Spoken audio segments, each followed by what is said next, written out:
Those that don't know, I was a self-made entrepreneur who founded my own startups, one of which Kim Kardashian stole. I tried to sue her for fraud. Kim Kardashian's billion-dollar empire is built on a foundation that's cracking. And when you dig deeper into the patterns emerging over the past few years, you start to see something darker than just celebrity drama. This is about systematic destruction disguised as business as usual. What if I told you that one of the most famous women in the world has allegedly been running the same playbook for nearly 2 decades? Take someone's idea, claim it as your own, then destroy anyone who gets in your way. The evidence is scattered across lawsuits, failed relationships, and even a nonprofit for underprivileged kids that mysteriously shut down after Kim got involved. Kim Kardashian's $10 million lawsuit against fashion retailer Missguided has come to an end. According to court documents obtained by E!, the judge ruled in Kim's favor after Missguided USA failed to respond to the lawsuit. But here's where it gets really interesting. While Kim's been positioning herself as an environmental activist and criminal justice reformer, the receipts tell a completely different story. We're talking about carbon emissions that would make an oil company blush and legal cases so obviously guilty that even the victims are speaking out against her involvement. Let's start with what might be the most calculated relationship in celebrity history. A verdict has been reached in Kim Kardashian's Paris robbery trial, almost 10 years after the Kardashian star was held hostage in a Paris hotel room. NBC News has confirmed 8 of 10 defendants were convicted of crimes connected to the incident. When Kim and Kanye's marriage imploded in 2021, what happened next wasn't just messy, it was surgical. Picture this, you're going through a devastating divorce, and your ex-wife starts dating someone new. Annoying, sure, but then they take their first public date to a restaurant that serves a pizza named after you. Then she wears the expensive gift you bought her to support her career. Then her new boyfriend gets your children's names tattooed on his body and allegedly sends you photos of himself in bed with your ex-wife. This wasn't random chaos, this was warfare. First up though, we're starting with the courtroom drama that the world can't stop talking about. Kim Kardashian was in court yesterday in Paris to give evidence nearly a decade after she was robbed by an armed gang during Fashion Week. She made a dramatic entrance and spent over 4 hours giving testimony. The timeline is almost too perfect to be coincidental. Kim announces she's hosting Saturday Night Live in October 2021. Kanye, still trying to save their marriage, spends $23,000 on a fur coat to support her. During the show, Kim kisses Pete Davidson in a skit. 4 months later, they're confirmed to be dating with that infamous dinner at Juan and Vinny's, the place with the ham and Yeezy pizza. The message was crystal clear, and it worked exactly as intended.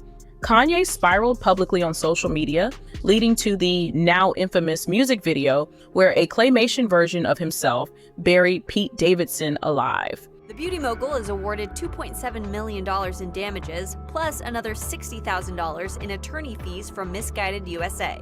The overall ruling states Missguided USA are permanently blocked from using her face and likeness, and ultimately all of her trademarks.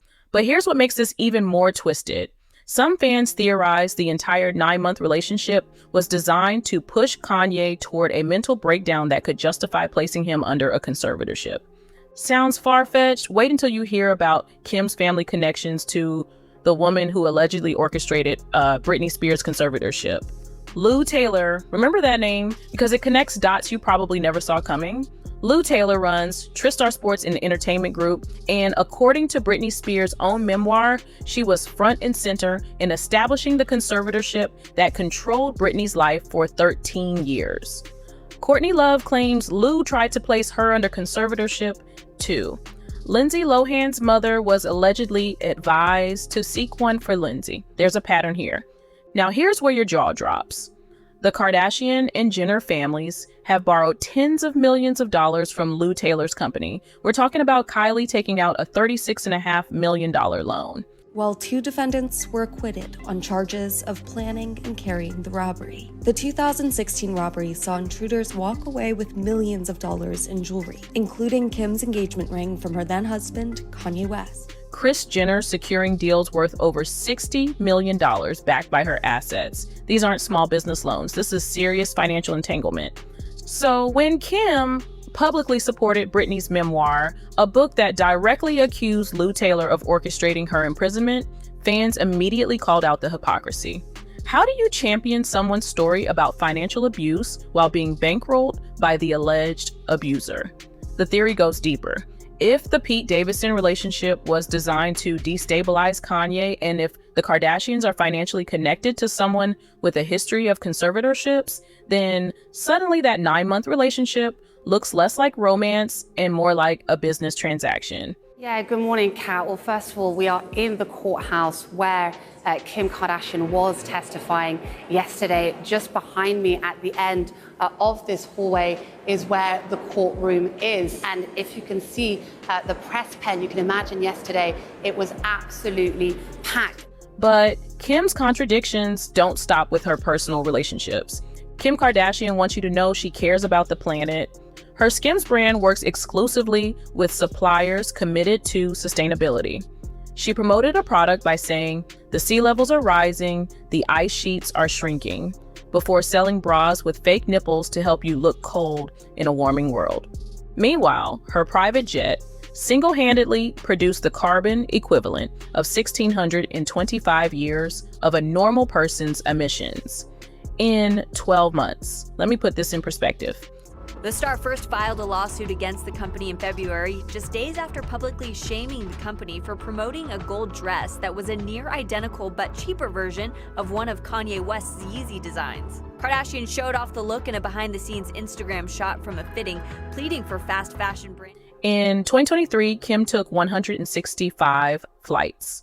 Some lasted 10 minutes. On one particularly insane day, she flew from Nevada to California, back to Nevada, back to California, then to Arizona, then back to California, all in under 4 hours of flight time. This is someone who wraps Christmas gifts in reusable fabric to avoid paper waste, then covers her entire property in artificial snow for the holidays. Someone who stocks her refrigerator exclusively with glass bottles to avoid plastic, then uses more water in 1 month during a severe drought than most families use in a year.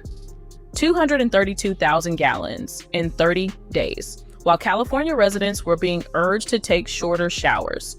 The verdict comes just over a week after Kim was called to the stand. And during her testimony, the 44-year-old says she believed the intruders who held her at gunpoint were going to kill her, leaving her sister Kourtney Kardashian and friend Simone Harouch, who joined Kim on the trip. The real kicker? Her $150 million jet might just be a massive tax write-off. If you can prove you use a private plane more than 50% for business, you can deduct the entire purchase price. Convenient how they filmed the Kardashians on that plane, isn't it? In 2019, Kim announced she was becoming a lawyer, not going to law school. She doesn't have an undergraduate degree, but reading law through California's apprenticeship program. It's a legitimate path, but it requires passing the baby bar exam that every first-year law student takes. It took her 4 attempts over 3 years to pass a test designed for people just starting their legal education. But failing a basic exam didn't stop Kim from positioning herself as a criminal justice expert. She launched a true crime podcast called The System, championing death row inmates she claimed were innocent. The problem? Her chosen cases had overwhelming evidence of guilt. Take Kevin Keith, 3 people were murdered, 3 others wounded. Multiple survivors identified him. Forensic evidence placed him at the scene. His alibi fell apart under scrutiny. His motive was clear: revenge against people who had cooperated with police in his drug arrest. But Kim's podcast claimed he was innocent because the jury was all white. That was her entire argument. Racism. The surviving victims publicly condemned Kim for never contacting them, accusing her of twisting their testimony to fit her narrative.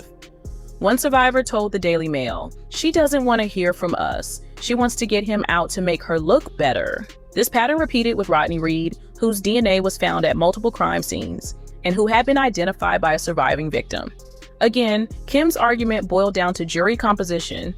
Here's someone who took 3 years to pass a first-year law exam, championing cases with mountain ranges of evidence while actual victims beg her to stop. The audacity is breathtaking. But Kim's legal troubles aren't just about questionable activism. They're about a documented pattern of allegedly taking what isn't hers. 19 years ago, Kim was accused of stealing over $120,000 from R&B singer Brandy's mother. As Brandy's stylist, Kim had access to Sonia Norwood's credit card for a single purchase.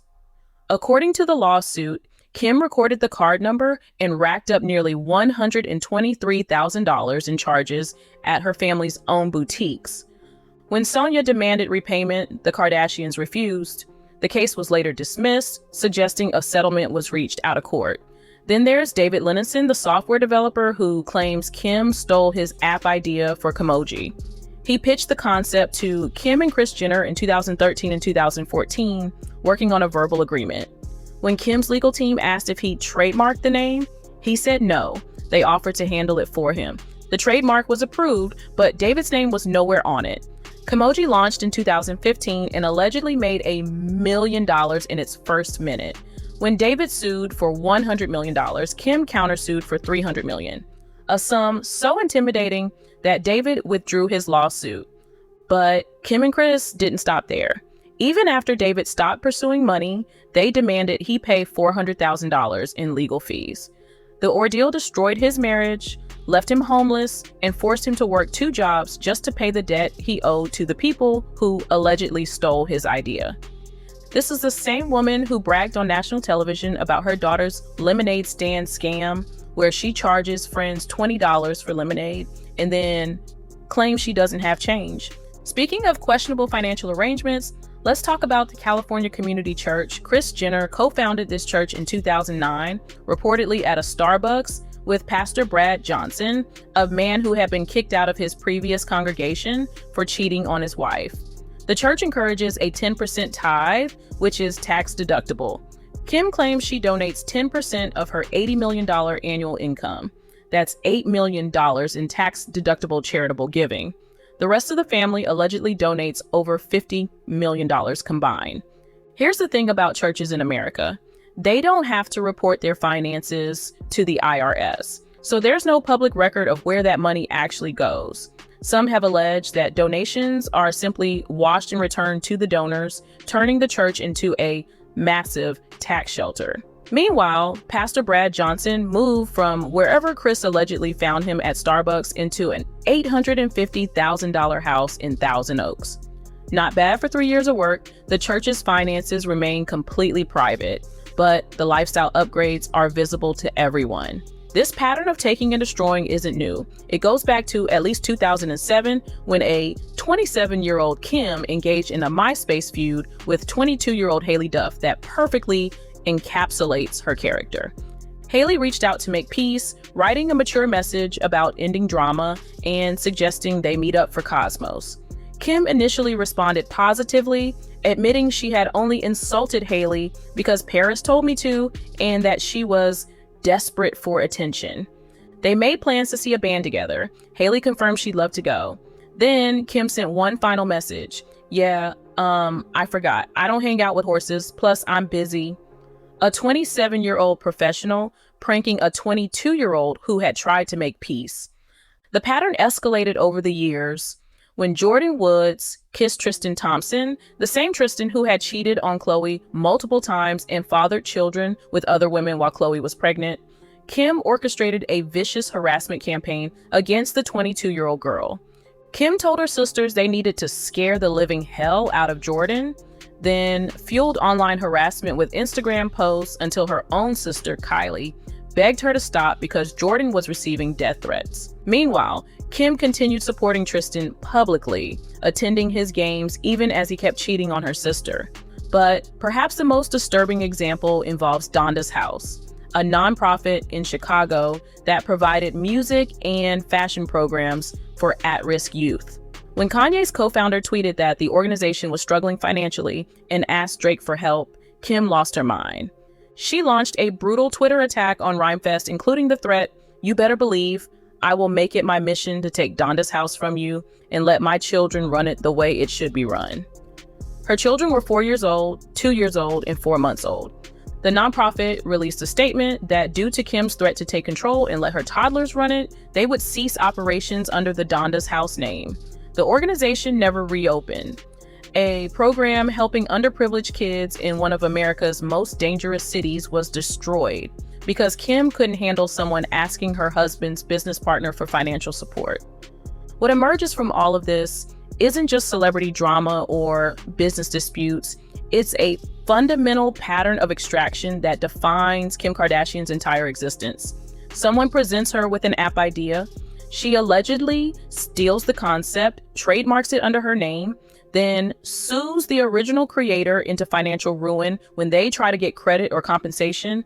She spends millions on private tutors for 3 years to pass a basic legal exam, then brands herself a criminal justice crusader while championing cases with overwhelming evidence of guilt. She promotes environmental causes while producing more carbon emissions than entire neighborhoods, uses a church as a tax shelter while claiming to be charitable, and destroys community programs out of pure spite. Every interaction follows the same formula. Identify something valuable that belongs to someone else. Take it, rebrand it as her own contribution to society, then destroy anyone who questions the narrative. The most disturbing part isn't any single incident, it's the relentlessness. There's never a moment of reflection, never a point where she seems to consider whether she has enough. She takes and takes until there's nothing left, then moves on to the next person or project to consume. The Pete Davidson relationship, the conservatorship connections, the environmental hypocrisy, the failed legal career, the alleged thefts, the fake church, the destroyed nonprofit, they're all symptoms of the same disease. Kim Kardashian has built an empire on extraction, and the cracks are finally starting to show. The question isn't whether it will collapse, but how much damage she'll do on the way down. The receipts are all there, scattered across 2 decades of allegedly taking what isn't hers and destroying anyone who gets in her way. And now, for the first time, people are starting to connect the dots. What do you think about this pattern? Are we looking at coincidences or something more systematic? Let me know in the comments below. And if you found this breakdown as eye-opening as I did researching it, make sure to hit that subscribe button. Thanks for watching, and I'll see you in the next video.